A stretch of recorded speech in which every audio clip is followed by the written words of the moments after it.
오늘 말씀 한번 살펴보겠습니다. 빌립보서 4장 11절 13절 말씀 함께 읽어볼까요? 네, 4장 11절에서 13절 말씀 함께 읽겠습니다. 시작. 내가 궁핍함으로 말하는 것이 아니니라. 어떠한 형편에든지 나는 자족하기를 배웠노니 나는 비천에 처할 줄도 알고 풍부에 처할 줄도 알아. 모든 일 곧 배부름과 배고픔과 풍부와 궁핍에도 처할 줄 아는 일체의 비결을 배웠노라. 내게 능력 주시는 자 안에서 내가 모든 것을 할 수 있느니라. 아멘. 제가 이탈리아에서 제가 제일 좋아하는 순례지가 있습니다. 제가 여행이라는 말보다 순례라는 말을 쓸 이유가 있어요. 정말 일종의 성지 같은 곳입니다. 성프란치스코가 사역하던 아시시라는 동네입니다. 아시시 가보신 분들 계십니다. 저랑 같이 간 분들이에요, 다들. 제가 다 데리고 왔습니다. 이 아시시라는 동네에서 이렇게 언덕 위에 있는 성체인데 거기서 이제 딱 내려다보면 아주 비옥한, 이태리 중북부가 굉장히 비옥합니다. 비옥한 땅이 있고 비옥한 경작지가 있습니다.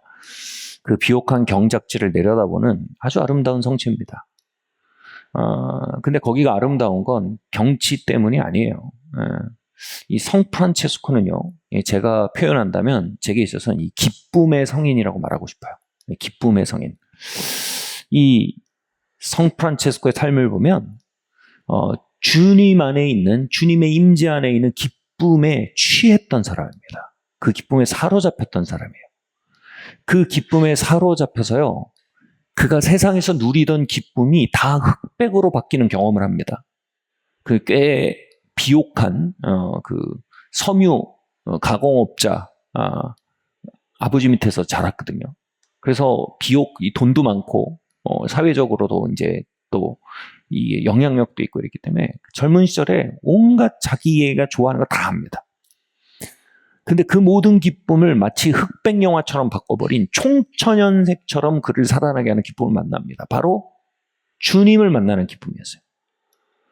그래서 이 너무 아름다운 기쁨으로 인해서 그는 그의 모든 소유를 다 내려놓고 주님을 따라갑니다. 이게 아무것도 아닌 거예요. 주님 안에 있는 기쁨에 사로잡혔어요.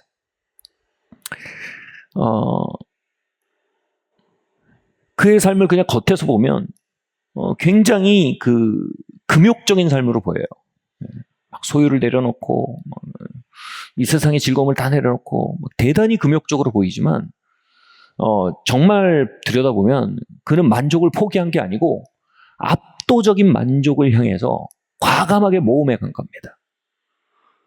압도적인 만족을 경험하고 그것에 결코 미치지 못할 보이는 만족들에 대해서 떠나고 과감히 보이지 않는 압도적인 만족을 향해 모험해 간 사람입니다. 그와 그의 제자들의 삶은 이제 탁발 수행이라고 합니다. 탁발이 뭐냐면 이제 사람들이 공급해주는 음식, 사람들이 이렇게 나눠주는 음식을 먹고 살았던 거예요. 굉장히 힘들죠. 소유가 없었던 거예요. 그런데 그와 그의 동역자들이 모여서 밥 먹는 자리는 기쁨으로 너무 가득했다고 합니다. 제가 이 표현이 너무 좋았는데 그 밥 먹는 자리에 얼마나 기쁨이 가득했는지 청각 장애인이 그 자리에 참여했는데 그냥 박장대소를 했다고. 무슨 얘기가 진행되는지도 모르잖아요. 뭔 얘기를 했는지도 몰라요. 근데 그냥 같이 앉아서 박장대소를 하는 거예요. 기쁨의 영이 그 자리에 너무 가득한 거예요. 예전에 누가 그러더라고요. 예전에 한 20년 가까이 됐는데, 이 교회에 오면 이 개그가 늘지 않는다는 거예요. 유머 감각이 개발될 수가 없다는 거예요. 뭔 얘기를 해도 자꾸 웃으니까 제 유머 감각이 자꾸 퇴화한다. 이게 뭐냐 하면, 여러분, 웃음은 밖에서 오는 자극으로 인해 오는 게 아니에요. 진짜 기쁨은 안에 있는 거고, 그게 나올 핑계를 찾는 거예요, 그냥 누가 웃기려는 의도를 가지면 그냥 그 핑계로 웃음을 내보내는 거예요. 똑같죠. 분노도 마찬가지예요. 여러분, 밖에 화나는 일이 아닌 게 아니에요. 내가 화가 나 있으면 화를 낼 핑계를 찾는 거예요. 짜증도 마찬가지예요. 그러니까 프란체스코와 그의 친구들은 그 기쁨을 터뜨릴 핑계를 찾는 사람들이었던 거예요. 그러니까 그냥 모여서 앉아 있는데 그냥 박장대소를, 청각장애인도 박장대소를 하는 그런 게 돼요. 할렐루야. 네. 제가 아시시란 동네를 좋아하는 건 뭐냐면 그의 삶과 그의 영성을 기리잖아요. 거기가. 이 기린다는 게 굉장히 파워풀합니다. 무언가를 우리가 기리면요, 그것에 함께했던 영감에 참여하게 됩니다. 아멘. 그래서 여러분, 우리는 사람을 예배하지 않아요. 그거 잘못된 거예요. 그 우상숭배예요. 근데 우리는 우상숭배를 두려워해서 기리는 것조차 안 합니다. 이건 잘못된 거예요. 성경에서는요, 하나님의 사람들 존중하고 기리라 그랬어요. 그러면 어떻게? 그들의 상에 참여한다고 했어요. 그들이 오랫동안 하나님과 동행하며 걸었던 영감과 그 기름 부음과 하나님 앞에 축적됐던 그 친밀한 상과 그들이 누렸던 그 비밀한 즐거움들, 이게 뭐예요? 영적인 유업이에요. 그래서 참여하는 방법이 뭐라고요? 그들을 기리는 거래요. 존경하는 거래요. 그래서 여러분 주변에 정말로 하나님과 동행하는 사람, 그리고 정말 하나님의 실제를 가지고 있는 사람 보면 여러분 정말로 지혜로운 방법이 있어요. 그들을 존중하세요. 범사에 그들을 존중하고 기리세요. 그러면 여러분 그들이 20년 동안, 30년 동안 기경한 영적 기후에 여러분 참여하게 돼요. 뭘로요? 존중으로요. 아멘. 그래서 우린 누구도 예배하지 않아요. 그러나 우리는 이 기리는 것, 존중하는 것의 비밀을 알아야 합니다. 아멘. 프란체스코의 아시시를 가는 건 제가 뭐냐면 프란체스코의 삶에 제가 깊은 감명을 받았고 그의 삶에 함께했던 하나님의 임재에 깊은 갈망을 느꼈어요. 그래서 기리는 행위예요. 아시시를 방문하는 것. 때로는 그가 사역했던 곳에 방문해서 기도하기도 합니다. 그가 묻힌 그 무덤이 있는 교회에 가서 기도하기도 합니다. 무덤에서 기도한다 그러면 조금 여러분 오해가 있을 수 있지만 전혀 그런 게 아니에요. 그 위에 있던 하나님을 올려다보는 행위예요. 그는 죽어서 거기 없어요. 프란체스코의 영이 거기 있으면 얼마나 그 샤머니즘적이고 이상합니까? 죽어서 거기 없습니다. 중요한 건 뭐예요? 그와 함께한 하나님의, 한 사람을 사랑하셨던 하나님의 임재와 한 사람과 함께 하셨던 하나님의 그 애틋한 사랑을 기리는 겁니다. 그러면 이게 젖어듭니다. 제가 그러다가 이제 제 다미안 성당이라는 곳이 있어요. 뭐냐면 성 프란체스코가 소명을 받은 때였어요. 소명을 받은 교회입니다. 다미안 성당이라는 곳에 갔습니다. 거기서 제가 굉장히 인상 깊은 체험을 했어요. 처음에 딱 갔더니 옆에 매표소 같은 이 작은 그 공간이 있더라고요. 그래서 저는 거기서 이제 매표소에 돈을 내고 들어가는 줄 알았어요. 그래서 거기 가서 티켓 부스처럼 생겨서 문 앞에 섰더니 이 아시시는 아직도 프란체스컨 수도사들이 그걸 돌보고 있어요. 아시시 그 올드 시티는요, 이 성체는요. 그 프란체스컨들이 아직도 이 아시죠? 모자 달린 이 수도복을 입고 거리에 이렇게 아무렇지도 않게 돌아다닙니다. 재밌는 건 그들의 신발은 뭐 큐록스 뭐 이런 거예요. 근데 이거는 그대로 몇백 년 전 그들이 돌아다니는데 거기 이제 프란체스컨 수사가 거기서 뭐 이렇게 작업을 하고 있더라고요. 아주 이제 소위 말해 잔무예요, 잔무. 종이 가지고 뭐 이렇게 붙이고 뭐 도장 찍고 막 이러고 있는 거예요. 제가 가지고 이제 티켓팅 하시는 분이고, 이거 티켓 사입니까? 그러니까 그분이 이렇게 하다가 딱 올려다 보는데 그 얼굴이 제가 뭐라고 표현해야 될까요? 이렇게 표현할게요. 삼수하던 삼수생이 2분 전에 서울대를 수석으로 붙었다는 소식을 들었을 때 그 표정 있잖아요. 그 표정인 거예요. 세상의 모든 것을 가졌다는 표정도 그렇지 못할 거예요. 그 해맑은 표정, 나이도 한 60 되신 분이에요. 너무나 어린아이 같은 표정인데 해맑은 표정으로 얘기하는데 뭐 대단한 얘기를 한 거 아니에요. 아니요, 여기는 티켓 부스가 아니고 여기는 프리, 공짜입니다 라는 말을 했어요. 근데 저는 사형리의 복음의 요체를 들은 것 같았어요. 너무 살아있는 기쁨이 얼굴에 가득한 거예요. 얼굴에 광이 나는 거예요. 제가 그 대화를 끌고 갔어요. 왜냐하면 이미 제가 필요한 정보를 얻었는데 뭔가 말을 더 섞고 싶은 거 있잖아요. 그냥. 그래서 막 멍청한 소리 막 했어요. 뭐 여기가 뭐 이러냐 저러냐. 근데 그분이 계속 그 해 같은 얼굴로 저에게 대답을 했어요. 그냥 아주 사무적인 대화 내용이에요. 그게 여기서 제 영혼의 깊은 곳이 굉장히 건드려졌어요. 야, 내가 근래 몇 년 사이에 본 사람 중에 제일 기쁘다. 이런 프란체스칸들은 아직도 조그만 독방에 삽니다. 그리고 개인 소유가 없어요. 그리고 각자 위치에서 봉사를 다 합니다. 일을 해요. 그렇게 뭐 티켓을 찍거나 뭐 일을 합니다. 고아원 가서 일하거나. 그리고 성모일과 기도 생활을 하고 그냥 하루를 그렇게 삽니다. 평신 종신성원을 하신 분들이요. 그냥 평생 난 이렇게 살다 죽을 거다 이겁니다. 어떻게 그렇게 평생 종신성원을 할 수 있을까요? 그게 옳아서 그렇게 할 수 있을까요? 다른 데서 찾을 수 없었던 기쁨을 거기서 찾은 거예요. 이 기쁨이면 난 이걸 위해 살다 죽을 수 있다. 어떻게 보면 그분들은 지상 최고의 쾌락주의자들이에요. 그분의 얼굴에서 뿜어져 나오는 그 기쁨을 볼 때 삶을 또 다시 돌아보게 하는 힘이 있었어요. 오늘 읽은 본문 말씀에서 바울이 가난이나 부한데나 어디서나 뭐라고요? 중요한 단어가 있어요. 자족할 수 있는 일체의 비결을 배웠대요. 같이 말할까요? 자족. 이 자족이라는 말은요, 원어로 보면 한자랑 매우 똑같아요. 자신을 만족시킬 수 있는 방법이란 뜻이에요. 부한데나 빈한데나, 다시 말해 외부적 요인에 의해 자신의 행복이 결정짓게 되지 않을 수 있는 비결을 배웠다는 거예요. 외부적 여건과 상관없이 자기 자신을 만족하게 할 수 있는 비밀을 자기가 배웠다는 겁니다. 놀랍죠? 어느 개그 프로를 봤는데 가끔은 개그 프로만큼 인생에 통찰을 주는 프로그램 별로 없어요.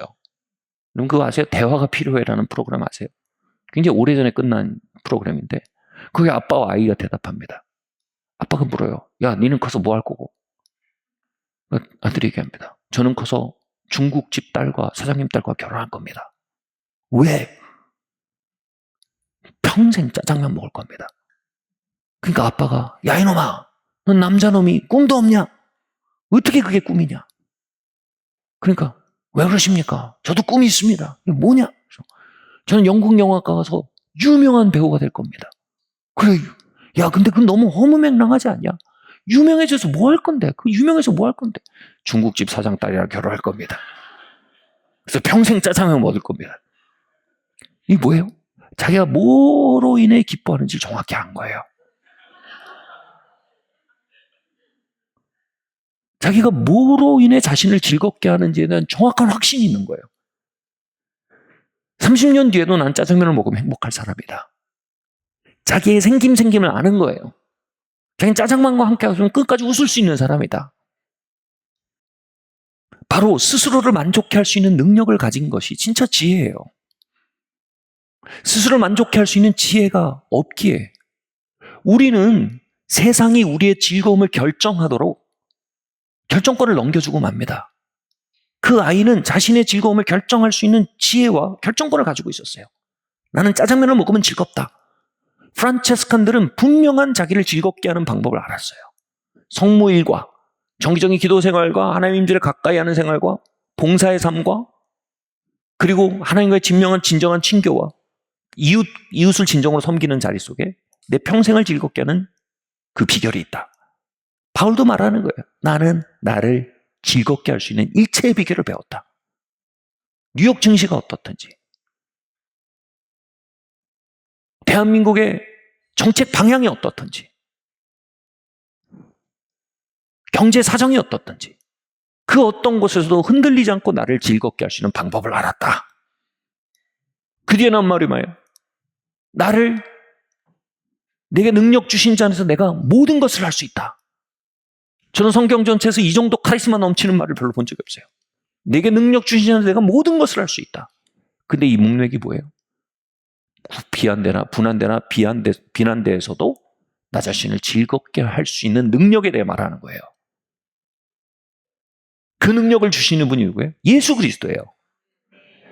예수 그리스도는 우리 스스로를 즐겁게 할 수 있는, 어떤 환경 속에서 나를 즐겁게 할 수 있는 능력을 주시는 분이에요. 그 길을 열어주시는 분이에요. 할렐루야. 아멘. 그것을 우리가 가지면 뭐예요? 우린 모든 것 속에서요, 상당히 능한 사람이 될 수 있는 겁니다. 다시 말해, 상황에 압도되지 않고 상황을 돌파하고 상황을 다스리고 상황에 영향받는 사람에 그치지 않고 상황에 영향을 미칠 수 있는 사람이 되는 거예요. 그 능력이 어디서 온다고요? 나를 즐겁게 할 수 있는 능력이에요. 어떤 상황 속에서도 나를 즐겁게 할 수 있는 능력. 거기서 정말 의미 없는 일이에요. 티켓같이 생긴 거 도장 찍고 있고, 또 그런데 막 이방인이 와서 말을 걸어요. 정말 누군데 나한테 말을 걸고 나는 왜 이런 쓸데없는 일을 하고 있나? 이게 아닌 거예요. 부한대나 빈한대나 어디서도 자신을 즐겁게 할 수 있는 능력을 가지면 이 모든 환경을 뛰어넘는 만족을 가질 수 있게 되는 거예요. 어두운 티켓 부스에서도 가장 매력적인 사람일 수 있어요. 처음 만나는 사람에게도 가장 영향력 있는 사람일 수 있어요. 여러분, 그 매력과 카리스마가 넘치는 여러분들 수 있습니다. 왜냐하면 그 능력을 주시는 분이 우리 예수 그리스도이십니다. 저는 감히 말씀드릴게요. 우리가 예수님께로 받을 수 있는 복 중에 이보다 큰 복이 있을까요? 모든 것 속에서 나를 만족시킬 수 있는 능력이요. 여러분, 억만장자들이 왜 마약을 합니까? 거기서도 자신을 만족시킬 수 있는 어떤 능을 얻지 못했기 때문입니다. 그 모든 걸 한 방에 날려버릴 수 있는 행위인데도 그걸 합니다. 왜 모든 걸 이룬 사람이 바람을 피웁니까? 스스로 만족해 할 수 있는 길을 알지 못하는 거예요. 모든 사람은 결국 자기 자신을 만족하게 살고 있어요. 여러분, 그 길을 알고 그 길을 가능케 하는 소스를 안다면 그보다 더 성공한 사람이 있겠습니까? 현존하는 가장 영향력 있는 복음주의 설교자 중에 한 명이 이 존 파이퍼입니다. 제가 좋아하는 신학자이자 설교자입니다. 존 파이퍼가 이런 말을 했어요. 그는 스스로를 나는 기독교 쾌락주의자다 이렇게 얘기합니다. 자신의 신학을 쾌락주의 신학이라고 얘기합니다. 짜릿하죠? 그가 이런 말을 했어요. 함께 읽어볼까요? 시작. 하나님은 우리의 쾌락을 너무 많이 추구한다고 꾸짖지 않으신다. 오히려 너무 작게 추구하기에 걱정하신다. 할렐루야. 다시 한번 읽어볼까요? 시작. 하나님은 우리의 쾌락을 너무 많이 추구한다고 꾸짖지 않으신다. 오히려 너무 작게 추구하기에 걱정하신다. 그 제가 만난 수도사는요, 너무 지나치게 쾌락을 추구한 결과 소유를 내려놓고 독방에 들어간 거예요. 그냥 적당한 쾌락으로는 살 수 없었던 거예요. 집요하게 더 큰 쾌락을 추구한 겁니다. 여러분, 성경을 그냥 대충 보면 우리를 불건전한 쾌락에서 건져내는 게 금욕과 절제라고 생각하게 됩니다. 아닙니다. 성경을 깊게 보면요, 우리를 불건전한 쾌락에서 건져내는 것은요, 진짜 쾌락입니다. 더 높은 쾌락입니다. 여러분이 자신의 절제력과 자신의 도덕성으로 신앙을 이루고 있다면 여러분, 기독교 신앙의 요체에 도달하지 못했어요. 기독교 신앙의 요체는 이겁니다. 지고지순한 쾌락입니다. 다른 쾌락이 흑백으로 바뀌게 하는 컬러풀 쾌락입니다. 할렐루야.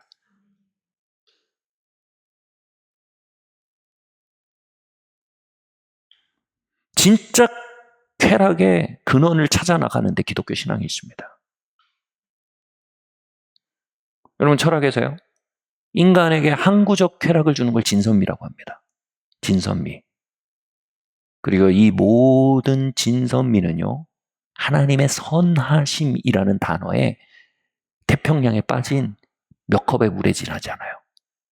여러분, 이 땅에 존재하는 모든 진선미는 하나님의 임재라는 태평양에서 길어낸 한 컵의 물에 지나지 않습니다. 우리는 그 물을, 여러분 구찌 왜 사세요? 미가 있잖아요, 거기. 왜 좋은 차, 페라리 타고 싶어요? 아름답잖아요. 그 모든 건요, 태평양 같은 하나님의 진선 위에서 길어낸 한 컵의 물에 지나지 않아요. 우린 그 한 컵의 물에 만족할 수 없는 심령을 가진 자들이 태평양으로 가는 겁니다. 거기에 나를 집어던지는 겁니다. 겉보기에는 독방으로 들어가요. 겉보기에는 소유를 내려놔요. 그러나 진짜 내용은 뭐예요? 쾌락의 바다에 자신을 빠뜨리는 거예요.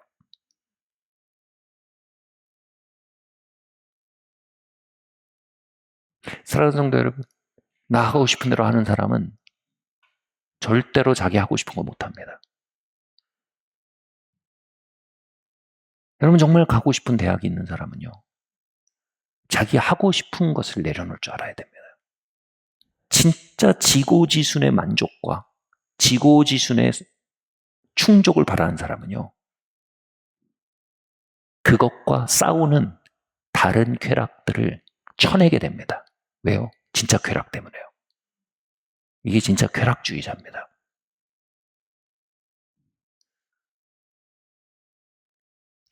제가 아이들 학교 모임이나 이럴 때 가끔 이런 얘기를 했어요.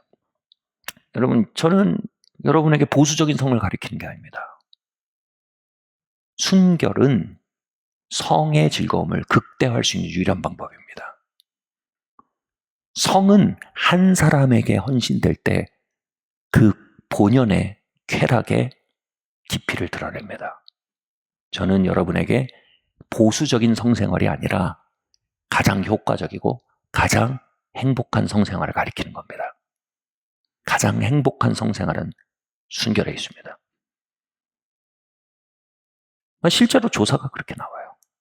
평생 성적 파트너가 한 명이었던 사람의 성적 만족도가 가장 높습니다. 갑자기 왜 일로 가나? 여러분, 뭘 얘기하냐면요, 온갖 이 땅에 온갖 저차원적인 쾌락들로부터 우리를 지키는 건 진짜 쾌락입니다. 거룩은 진짜 쾌락에 붙들린 삶입니다. 과정적으로는 우리가 절제할 수 있습니다. 과정적으로 우리에게 도덕성이 필요합니다. 그러나 그건 절대 과정이지 뿌리나 결론이 아닙니다. 뿌리나 결론이 겁니다. 지고지순한 쾌락입니다. 하나님은 우리를 쾌락으로 초청하고 계십니다.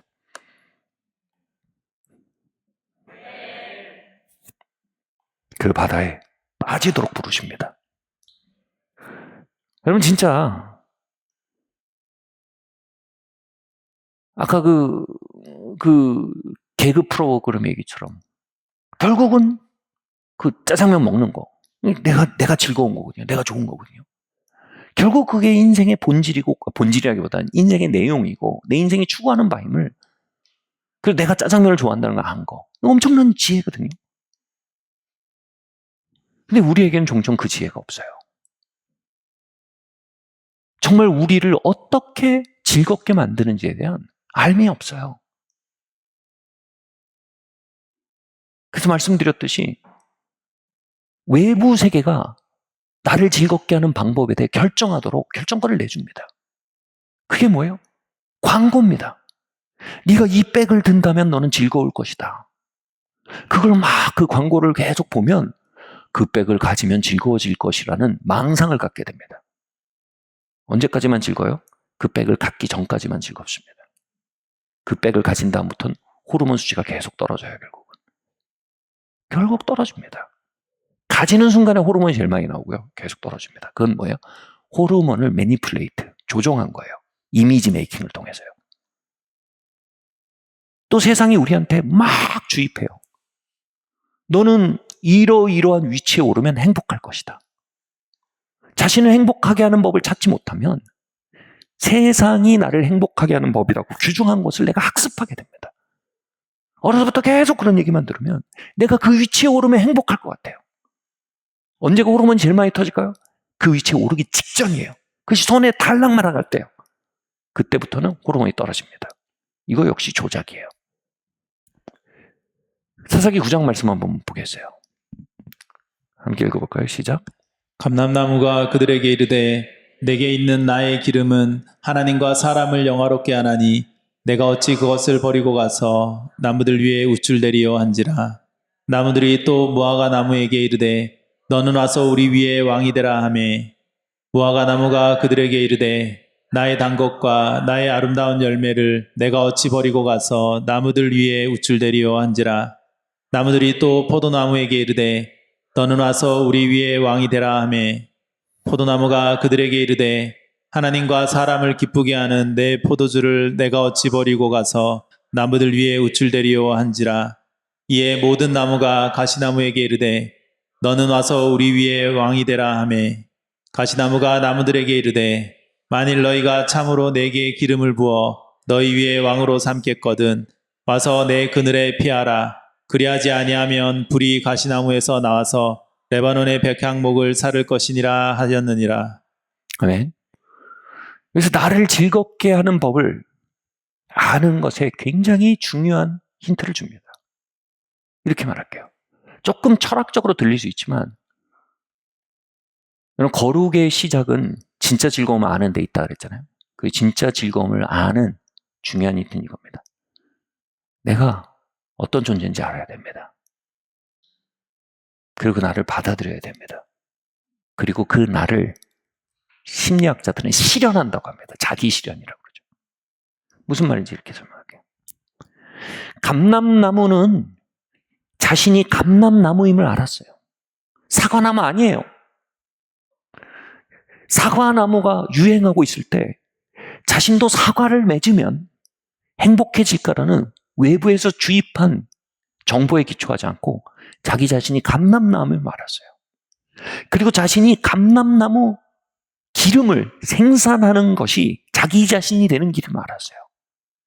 그는 자신이 감람나무 기름을 생산하는 감람나무일 때 이거 자기 충족감을 가졌어요. 이게 굉장히 중요합니다. 지난주 설교 때 이런 얘기를 했어요. 우리가 자기 목적적 행위란 말을 했어요. 자기 목적적 행위는 뭐냐면 그것 자체를 하는데 충족감을 느끼는 행위를 말합니다. 자기를 발견하고 자기를 실현시킨다는 말은 조금 철학적으로 들리는데 이걸 조금 더 가깝게 말하면 자기 목적적 행위를 발견하는 겁니다. 그걸 할 때 그냥 내가 충족해지는 겁니다. 내가 충만해지는 겁니다. 그게 자기 목적적 행위예요. 다시 말해 나 자신이 되는 겁니다. 감람나무는 감람나무 진액을 낼 때 충만했어요. 나 자신이 됐어요. 우리가 자유라는 말을 많이 하잖아요. 자유는 하고 싶은 대로 하고 사는 게 아니에요. 자유는 이겁니다. 나 자신이 되는 겁니다. 여러분 자유로우려면요. 돈이 있고 시간이 있어야 되는 게 아니에요. 자유로우려면 뭐예요? 나를 알아야 돼요. 나를 알아야 됩니다. 자유로우려면 힘이 있어야 되는 게 아니에요. 자유로우려면 나를 알아야 됩니다. 여러분 힘과 돈과 시간이 아무리 많아도요. 나를 모르면 자유로울 수가 없어요. 그럼 결국은 뭐예요?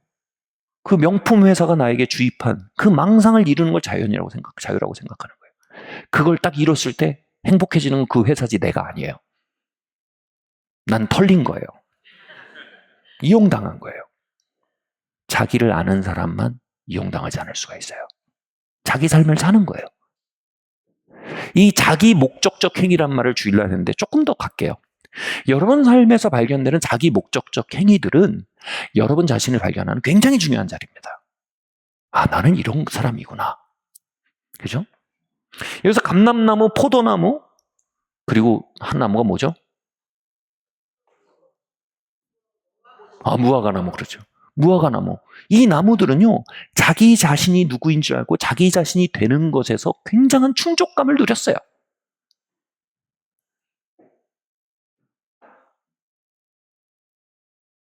자기 목적적 행위가 일상 속에 곳곳에 있었단 말입니다.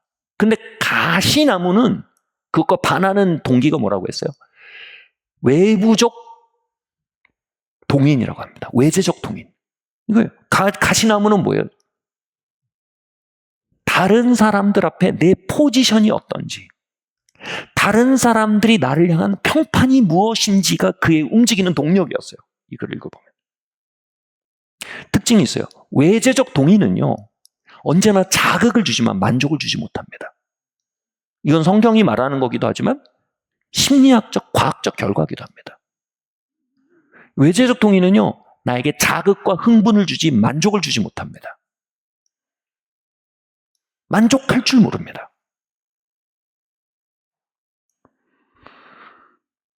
반면 자기 충족적 행위는요, 자극과 흥분은 덜하지만 충만과 평안을 줍니다. 아멘? 자기 자신이 누구인지 알게 된다는 건 자기 목적적 행위를 발견하고 개발하고 그것이 내 삶에 성장하게 하는 겁니다. 저는 그 배우 최민수 씨 아세요? 당대 최고의 여러분 스타였습니다. 지금은 되게 희한한 아저씨 이렇게 보실 수 있지만 저희 세대는 최고의 스타였습니다. 그래서 제가 처음에는 최민수 씨를 조금 이렇게 봤는데 솔직히 말해서 지금은요, 전 제가 굉장히 좋아하는 연예인입니다. 그 이유가 있어요. 뭐 연기도 잘하고 뭐 잘생겼고 다 좋은데 진짜 그 이유가 있어요. 뭐냐면 최민수 씨가 여러분 출연료 얼마나 많이 받았겠어요. 근데 강주은 씨라고 그 아내가 나와서 하는 얘기가 이거예요. 최민수 씨는 그 출연료를 만져본 적도 없다는 거예요. 다 자기가 관리한대요. 자기 통장으로 다 자기가 관리해요. 그리고 자기 용돈을 준대요. 최민수 씨한테. 30만 원이래요. 용돈이. 그리고 최근에 물가가 올라서 40만 원으로 올려줬대요. 그런 말이에요. 민수 씨는요, 40만 원만 있으면 행복한 사람이에요. 그게 뭐냐면 오토바이 기름값이래요. 오토바이 기름값과 동생들 밥 사줄 돈이 40만 원이란 거예요. 그러니까 한 달 동안 오토바이 타고 동생들 밥 사주면 행복한 사람인 거예요. 굉장한 사람이에요. 자기를 발견한 거예요. 그럼 오토바이를 사람들의 평판을 위해서 타겠어요? 사람들이 박수 쳐주기 위해서 타겠어요? 인기를 위해서 타겠어요? 돈 벌려고 타겠어요? 그냥 그게 좋은 거예요. 그는 그때 오토바이를 타면서 자기 충족적 행위인 거예요. 자기 목적적 행위인 거예요. 두 번째로 동생들 밥 사주고 그래서 같이 낄낄거리는 게 너무 좋은 거예요. 자기를 찾은 거예요. 여러분, 이런 사람이 거룩한 사람이에요.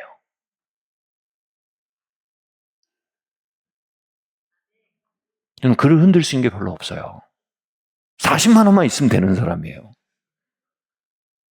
응? 너무 흡족한 거예요. 조금 과장된 표현이지만 가끔 제가 최민수 씨 보면 그 프란체스칸 수도사와 비슷한 느낌을 받아요. 뭔가 초월적 즐거움을 가지고 있어요. 편안함을.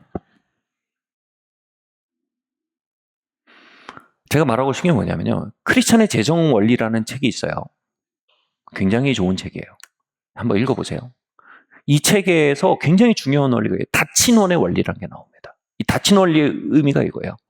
내가 한 달을 살고 1년을 사는데 얼마가 필요한 사람인가를 알아야 된다는 거예요. 그러면 그 금액만큼을 다친원으로 만드는 거예요. 오케이, 나는 300만 원이면 되는 사람이야. 최민수 씨의 다친원은 뭐예요? 40만 원이에요. 자기 충족적 행위를 아는 사람들은요, 원이 닫혀버려요. 말씀드렸죠? 외재적 동의는요, 자극과 흥분만 있기 때문에 거기엔 불안과 불만족이 공존해요. 자극과 흥분의 다른 동전의 양면이 불안과 불만족이거든요. 이거는 같이 가는 거예요. 외재적 동인으로 사람이 살면 만족을 몰라요. 만족이 없어요. 그리고 그 다름질에서 끊임없이 생각하는 건 뭐냐면 더해요.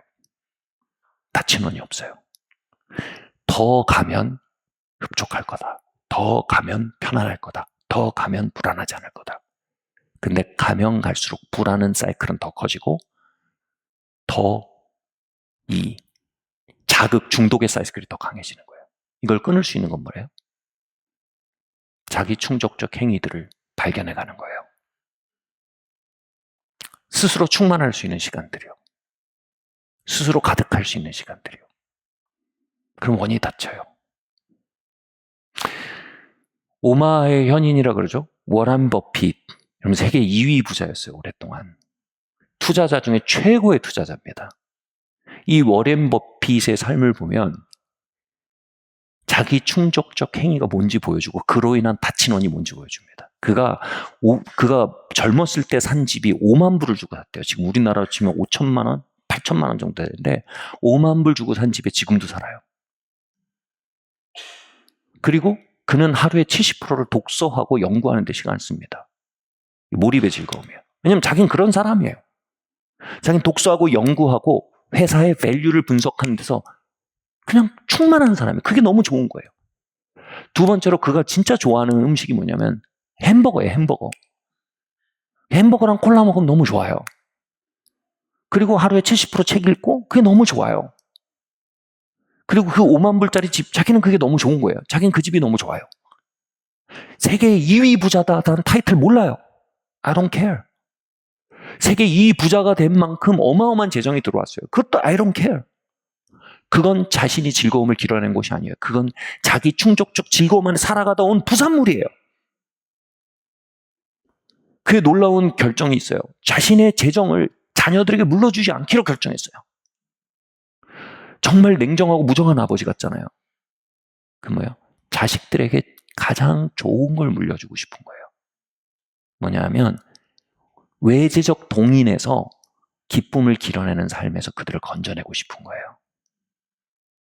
그리고 자기 충족적 행위를 발견하고, 다시 말해 자신을 발견하고 자신으로 사는 것에 즐거움을 주는 게 가장 중요한 유산이란 걸 한 거예요. 그의 별명이 맞아요. 오마의 현이란 말을 맞아요. 그는 진짜 현인이에요.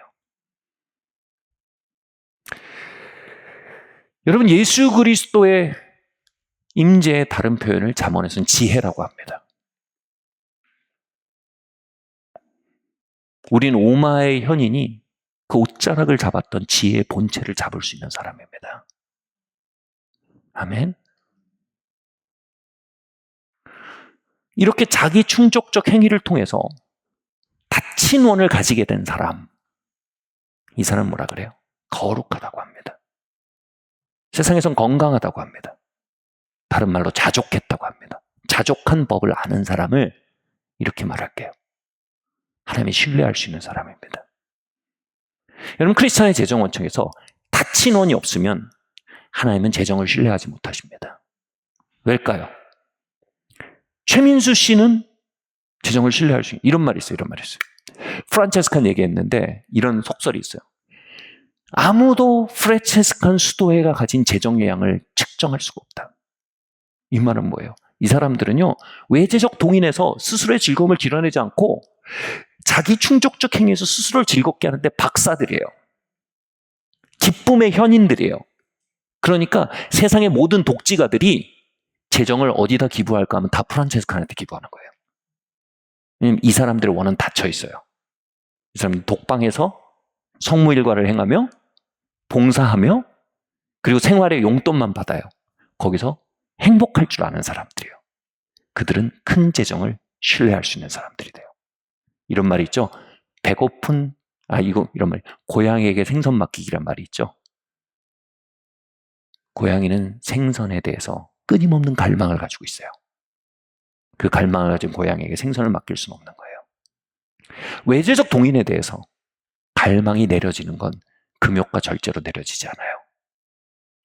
자기적 충족적 행위가 올라가면 이건 당연히 내려갈 수밖에 없어요. 그럼 이거 뭐예요? 생선을 맡길 수 있는 누군가가 되는 거예요. 온 세상의 기부가 프란체스칸에게 오듯, 그건 사회과학적으로 프란체스칸들에게 기부를 많이 한다는 의미가 되지만 영적으로는 하나님이 그들에 대해 재정에 대해 신뢰하시는 거예요. 여러분, 누가 진짜 사람들로부터는 평판을 관리할 수 있을까요? 누가 진짜 높은 포지션에서 오는 영향력을 관리할 수 있을까요? 누가 진짜 재정적인 영향력들을 관리할 수 있을까요? 이 모든 건 뭐예요? 외재적 동인들이에요. 그래서 전혀 기대 있지 않은 사람들이에요. 하나님 그들을 믿을 수 있어요. 아멘? 사람들 앞에 내가 성공한 사람이 됐다고 하는 것에 대해서 다친 원이 있는 사람들. 포지션과 어떤 영향력에 대해서 다친 원이 있는 사람들. 재정에 대해서 다친 원이 있는 사람들. 그들은 참으로 이 세상의 왕관들을 관리할 수 있는 사람들입니다. 아멘? 닫힌 원이 있는 사람들은 자신을 즐겁게 할 줄 아는 사람들입니다. 자기를 찾은 사람들입니다. 난 이 집이면 돼. 이 집 너무 좋아. 난 맥도날드 햄버거 너무 좋아. 난 책 읽고 연구하고 가치를 분석하고 예측하고 그게 맞았다면 난 그게 너무 좋아. 난 그런 사람이야. 아무도 나의 만족을 결정짓게 하지 못할 거야. 나는 나를 알아. 나는 무엇으로 채워진 사람인 줄 알아. 그리고 난 그렇게 살 거야. TV 광고가 내 만족을 결정지을 수 없어. 시대 정신이 내 만족을 결정지을 수 없어. 나는 나를 알아. 굉장한 지혜고 굉장한 카리스마고 굉장히 신뢰받을 수 있는 사람입니다. 질문은 이것입니다. 여러분 잘 아십니까? 여러분의 원들은 다쳐가십니까? 이 질문을 저에게 던집니다. 제 원은 다쳐가나요?